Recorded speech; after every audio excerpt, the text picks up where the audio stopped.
JB music studio के गाने सुनने के लिए हमारे चैनल को सब्सक्राइब करें और बेल आइकन को दबाना ना भूलें।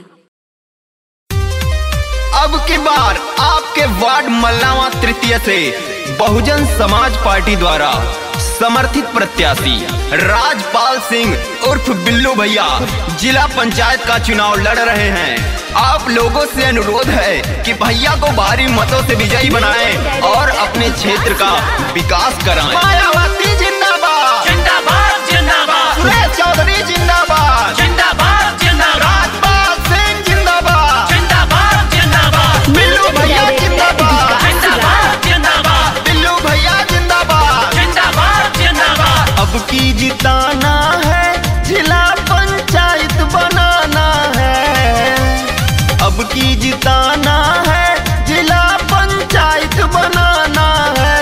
भैया राजपाल सिंह बिल्लू जी को विजयी बनाना है। अब की राजपाल भैया को भारी मत से जिताना है। अब की जिताना है, जिला पंचायत बनाना है। भैया राजपाल सिंह बिल्लू जी को विजयी बनाना है।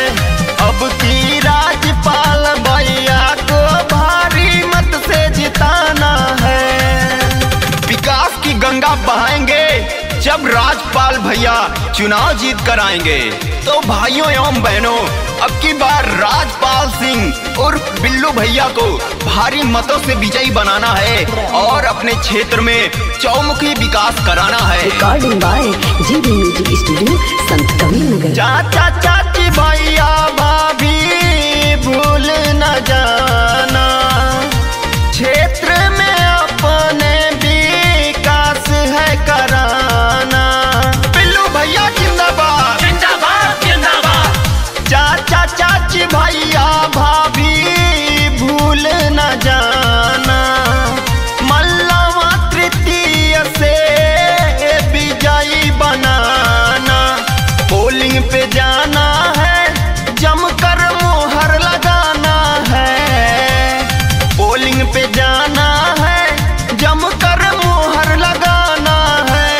अब की राजपाल भैया जी को भारी मत से जिताना है। भैया राजपाल सिंह बिल्लू जी को विजयी बनाना है। फलक को जिद है जहां बिजलियां गिराने की, फलक को जिद है जहां बिजलियां गिराने की। हमारी भी जिद है वहीं आशियाना बनाने की। बिल्लू भैया जिंदाबाद, जिंदाबाद जिंदाबाद, दुखियों गरीबों के रखते ख्याल है। क्षेत्र के जनता की ये करते देखभाल है। बिल्लू भैया जिंदाबाद, जिंदाबाद जिंदाबाद, दुखियों गरीबों का ये रखते ख्याल है।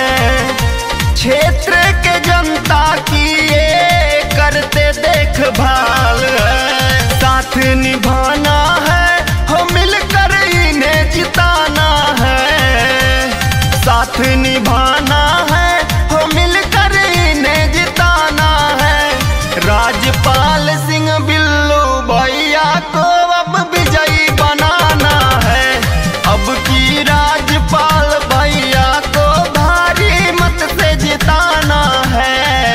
राजपाल सिंह जिंदाबाद, जिंदाबाद जिंदाबाद, बिल्लू भैया जिंदाबाद, जिंदाबाद जिंदाबाद, बिल्लू भैया जिंदाबाद, जिंदाबाद जिंदाबाद, राजपाल सिंह जिंदाबाद। जिंदाबाद जिंदाबाद, नाली खड़ंजा पक्की रोड बनवाएंगे।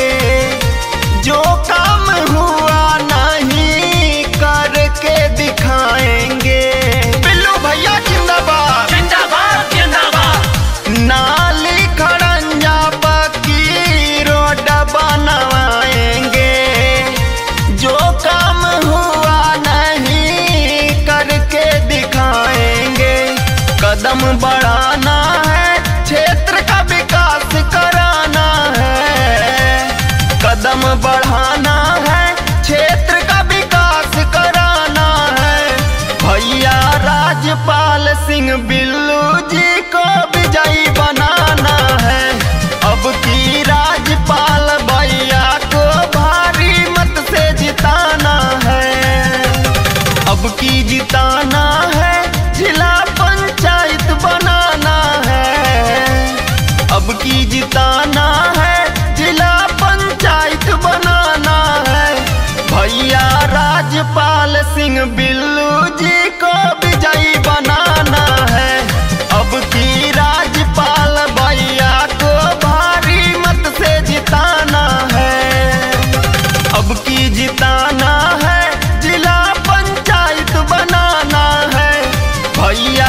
राजपाल सिंह बिल्लू जी